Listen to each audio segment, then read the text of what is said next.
Hi, welcome to another episode of Timeless Marketing. We're going to go a little bit of a different route today. We meet with multiple small to medium sized businesses every month to talk to them about what their plans are for marketing. And one of the most common barriers that come up is that they've spent money on marketing in the past and they just haven't seen an ROI and they're not eager, to do it again.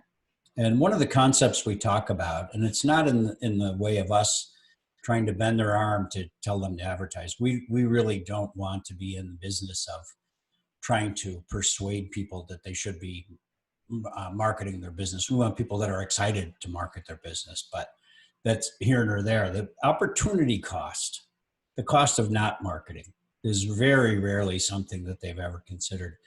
So, for example, we were meeting with a guy with an oil change place. I may have told a story about him a few weeks ago.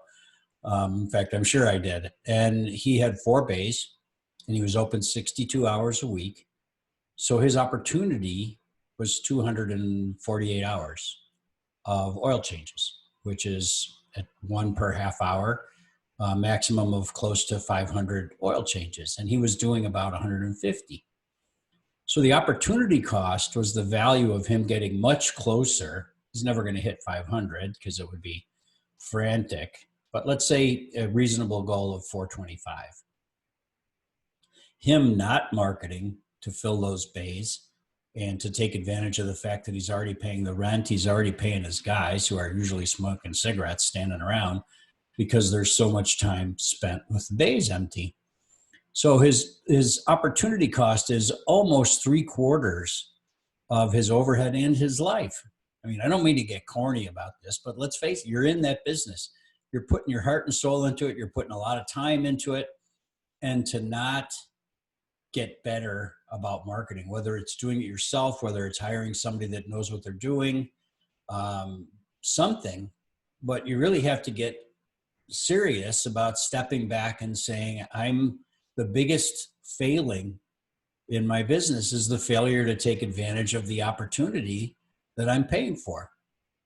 So the other thing that happens with that is that people tend to overprice their services and it causes a death spiral. So when you're only doing 110 oil changes and you have all that all that overhead to cover, there's a tendency to think that you have to stick with a higher price point. And then occasionally get desperate and do a Groupon and make nothing. But you know how that works. So you wind up trying to cover your overhead with too low of a volume. And low volume businesses rarely, I mean, if you're a brain surgeon and you can get by doing 3 or 4 brain surgeries a month, great. But most people need to be well past the midpoint of their opportunity in order to be able to see a profit, in order for the amount they're charging to cover the fixed overhead. But trying to build in the fixed overhead at low volume is a really bad recipe as well. So if you're not marketing your business, step back, evaluate what your opportunity is, evaluate what your capacity is, and put a number on the gap in between what you're bringing in and what you could be bringing in based on the overhead you've already invested in. And if you need some help with that, as always, by all means, give us a shout. Contact info is right there. Take care.